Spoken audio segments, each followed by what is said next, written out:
আসসালামু আলাইকুম। আমরা আজকের এই ভিডিওতে দেখব কিভাবে আমরা একটা ডেডিকেটেড পিভিএক্স বা কল সেন্টার সলিউশন সেটআপ করে থাকি।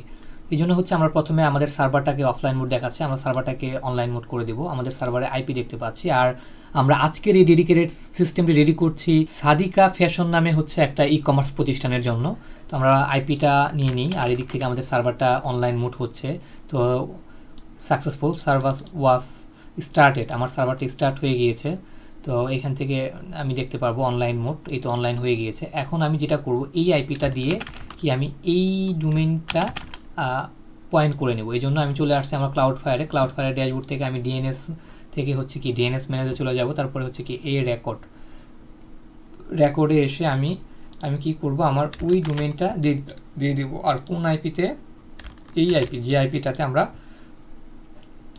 সার্ভারটা সেট আপ করবো।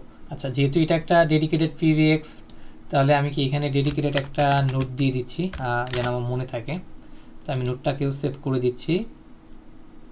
আচ্ছা, এরপরে আমরা যেটা করব সেটা হচ্ছে আমি এই আইপিতে চলে যাব। এই আইপিতে গিয়ে হচ্ছে আমরা মোবাইল স্ট্রিম নামে যে অ্যাপসটা আছে আমাদের সার্ভার ম্যানেজমেন্টের, এই অ্যাপসটা রান করে নেব। এই অ্যাপসটাতে এসে সেশনে চলে আসব, সেশন থেকে এসে চলে আসবো, আমার আইপিটা দিয়ে দেবো, আর আমার ইউজার নেমটা হবে ROOT রুট।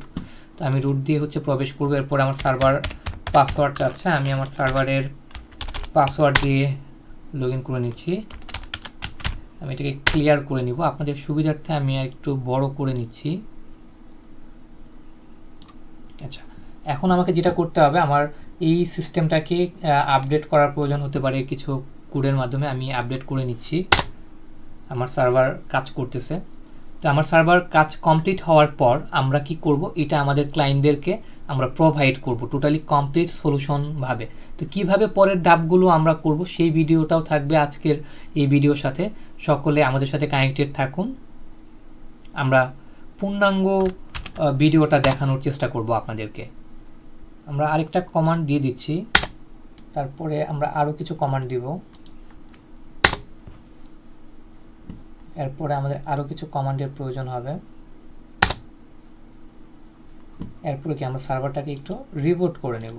রিবুট করার পর আমাদের ক্লায়েন্ট ড্যাশবোর্ড কেমন হয় সেটা আপনাদেরকে দেখাবো।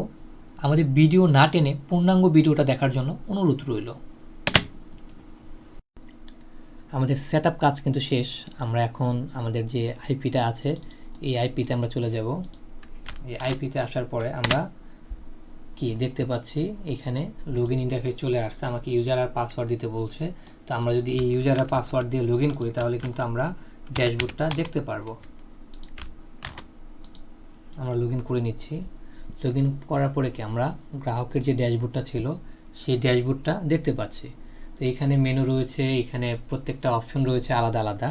তো আমরা কিন্তু একটা কাজ করেছিলাম এখানে, যে গ্রাহকের যে ডোমেনটা এখানে পয়েন্ট করেছিলাম আইপিতে, এইটাকে কিন্তু আমরা চাইলে কিন্তু এখানে কি এখন অ্যাড করে দিতে পারি। কোথা থেকে, ডোমেন থেকে, কাস্টম ডোমেন। আসলে আমরা চাইলে আইপিতেও কনফিগার করতে পারতাম, আমরা আইপিতে কনফিগার না করে গ্রাহককে একটা ডোমেন দিয়ে দিচ্ছি যেন গ্রাহকের সহজ হয় এবং সব কিছু খুব ইজিলি ম্যানেজ করতে পারে। তো এই ডোমেনটা আমরা এখানে কানেক্ট করে দিচ্ছি। কানেক্ট করে আমরা সেভ করে দেব। সেভ করে দেওয়ার পরে কি হবে, আমরা এখান থেকে তার ডোমেনে সুইচ করতে পারবো। এইটা হচ্ছে গ্রাহকের ডোমেন। তো আমরা যদি হচ্ছে এখন একটু সরাসরি গ্রাহকের ডোমেনে আসার চেষ্টা করি তাহলে কিন্তু কি এখানে দেখাচ্ছে কি your connection is not private, অর্থাৎ এসএসএল নেই। আমরা কিন্তু চাইলে খুব সহজেই এখানে এসএসএলটা দিয়ে নিতে পারি। তো অ্যাডভান্স থেকে কি করব, আমরা আনসিকিউর মোডেও এখানে এইভাবে আসতে পারি, অথবা আমরা যেহেতু এটা ডেডিকেটেড সার্ভিস তাকে দিয়েছি, আমরা এখানে একটা এসএসএল দিয়ে দিব যাতে করে উনি সিকিউরভাবে এটা ইউজ করতে পারে। তো কিভাবে আমরা এসএসএল দিব, এসএসএলের জন্য আমাদের আবার চলে আসতে হবে কোথায়, আমাদের মোবাইল স্ট্রিমে আসার পরে কি আমরা ওনার ইয়াতে ঢুকবো, সার্ভারে ঢুকবো। আমরা গ্রাহকের সার্ভার ড্যাশবোর্ডে লগ ইন করার পর আমরা তার ওই প্রিভিয়াস ডোমেইনে কি করব, একটা এসএসএল ইনস্টল করে দেব। এখন কি করব, আমরা লেটস ইনক্রিপ্ট এসএসএল আমরা এখানে ইউজ করব। তার জন্য কি আমাদের লেটস ইনক্রিপ্ট এসএসএল এর একটা কোড এখানে দিয়ে দিতে হবে। দিয়ে আমরা কি করব, এন্টার করব। এন্টার হওয়ার পরে কি আমাদের এসএসএল এর কি চাচ্ছে, এখন ডোমেইনের নামটা চাচ্ছে, এখানে কি করব, এখানে দিয়ে দিব। তো এই ছিল হচ্ছে আমাদের গ্রাহকের প্রাইমারি ডোমেইন নেম। আমরা ডোমেইনটা দেওয়ার পরে কি আমরা এন্টার দিয়ে দেব। এন্টারের পরে একটা মেল যাচ্ছে,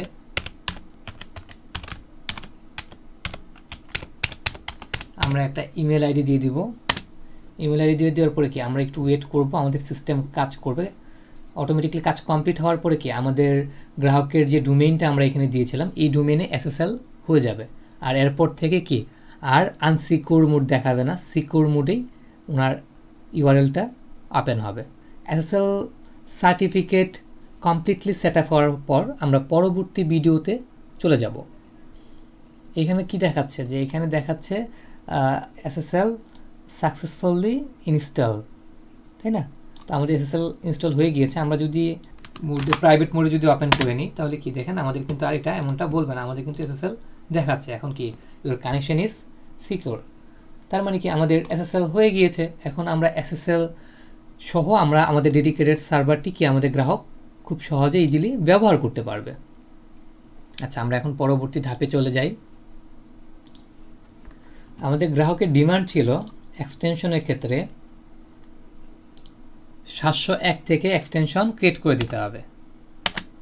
আচ্ছা, 701 এটা হচ্ছে গ্রাহক বলেছিল। এখানে 700 জায়গায় কিন্তু আমরা 100 বা অন্যান্য যে কোনো ডিজিট দিতে পারতাম, যেহেতু গ্রাহক বলেছে। তো গ্রাহক কয়টা আমাদের কাছ থেকে এক্সটেনশন চেয়েছে? 15টা এক্সটেনশন চেয়েছে। আর গ্রাহকের কি ভয়েস মেইল এটা আমরা ডিসেবল করে দিই, এটার প্রয়োজন নেই। গ্রাহকের কী চেয়েছিল আমাদের কাছ থেকে? আরেকটা রিকোয়ারমেন্ট, কল রেকর্ড। তার জন্য সকল কলে, ইনকামিং এবং আউটগোয়িং সকল কলে কল রেকর্ড হয়। আর এটা সবার সুবিধার্থে আমি কল রিঙ্গিং টাইমটাকে বাড়িয়ে দিয়ে রাখি, 120 করে দিয়েছি। এখন কি আমরা সেভ করে দেব। সেভ করার পরে কি হবে, যে আমাদের 15টা এক্সটেনশন কিন্তু কি গ্রাহকের জন্য রেডি হয়ে গিয়েছে, তাই না? আচ্ছা, এক্সটেনশন রেডি হওয়ার পর আমাদের পরবর্তী কাজ কি? পরবর্তীতে আমরা যেটা করব, ক্লায়েন্টের একটা গেটওয়ে আমরা এখানে একটা অ্যাড করে দেব। কি গেটওয়ে?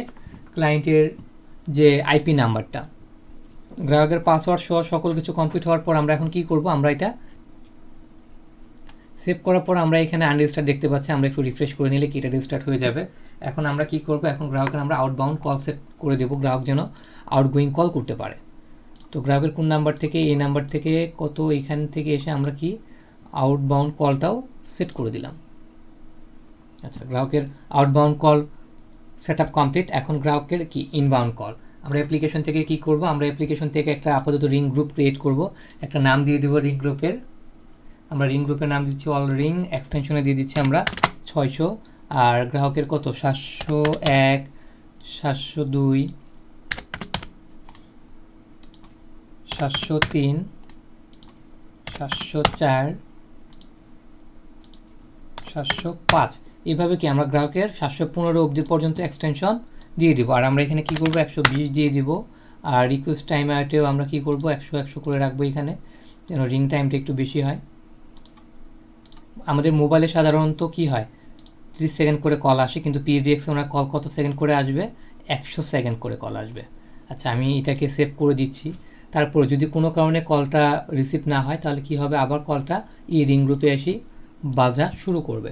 ইতিমধ্যে হচ্ছে আমাদের ওনার 701 থেকে 715টা কল রিং গ্রুপের মাধ্যমে কনফিগারেশন করা শেষ। ওনাকে আমরা আউটবাউন্ড করে দিয়েছি।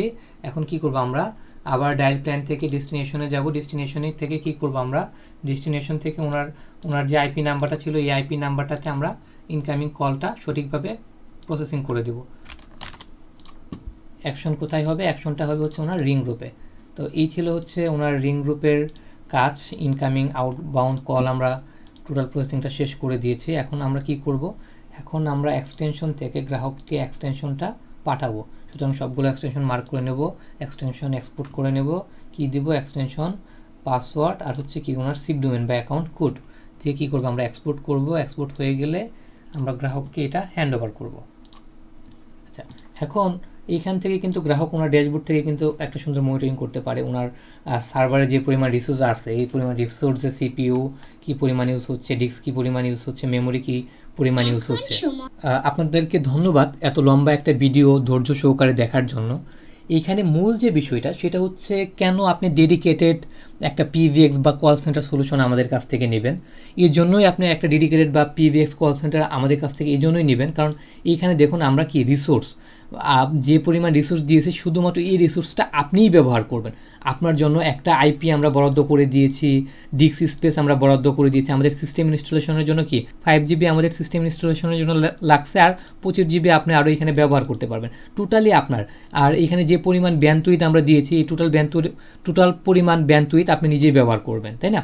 তো ডেডিকেটেড মানে কি, টোটালি যা আছে, টোটাল সার্ভার রিসোর্স থেকে শুরু করে SSL থেকে শুরু করে সব কিছু কি আমরা আপনার জন্য বরাদ্দ করে দিয়েছি, যা এখানে কিন্তু সিস্টেমে আপনি দেখতে পারবেন। আর এই সিস্টেমটা শুধুমাত্র আপনার জন্যই আমরা ক্রিয়েট করেছি, যার জন্য আপনার কল কোয়ালিটি থেকে শুরু করে সব কিছু হবে চমৎকার, তাই না? তো যেমন আমরা একটা ক্লায়েন্টের জন্য হচ্ছে একটা dedicated call centre solution ready করলাম। আপনারা যদি মনে হয় আপনার কোম্পানির জন্য, আপনার প্রতিষ্ঠানের জন্য এরকম ডেডিকেটেড কল সেন্টার সলিউশন নিতে চান একদম অল্প মূল্যে, তাহলে এখনই আমাদেরকে স্ক্রিনে দেখানো নাম্বারে কল করুন, হোয়াটসঅ্যাপ করুন।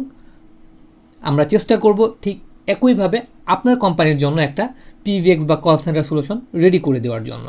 দেখা হবে পরবর্তী কোনো ভিডিওতে। এরকম নিত্য নতুন ভিডিও পেতে এখনই আমার এই ইউটিউব চ্যানেলটি সাবস্ক্রাইব করে রাখুন।